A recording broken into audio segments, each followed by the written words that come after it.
Endoscopy होती है वो बहुत बड़ा जुल्म है मरीजों के साथ। आपने इधर से कैमरा डाला, मैदे में चला गया, एंडोस्कोपी, और उसके बाद वो कैमरा दिखा रहा है। अब वो मैं एक मिसाल देता हूं, ये बाजू है, फर्ज करें यहाँ पे अगर कोई निशान होगा, कोई कट टुक होगा तो नजर आएगा ना आंख से। और अगर अब देखें, अब सिलवटें आ गई, अब कैमरे के तो कोई हाथ नहीं अंदर, वो जैसे हम आई व्यू कर रहे हैं इसी तरह, या जैसे आप अपनी आंख से देख रहे हो तो जो सामने है वही नजर आएगा।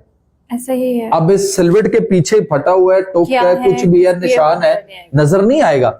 वहां भी ऐसा ही है कि वो जो स्टमक के इधर उधर डेप्थ में नीचे किसी चीज में, गैस्ट्रिक म्यूकोसास के अंदर कहीं पे अगर कोई अल्सर है तो आप कैमरे की आंख से कैसे देख सकेंगे?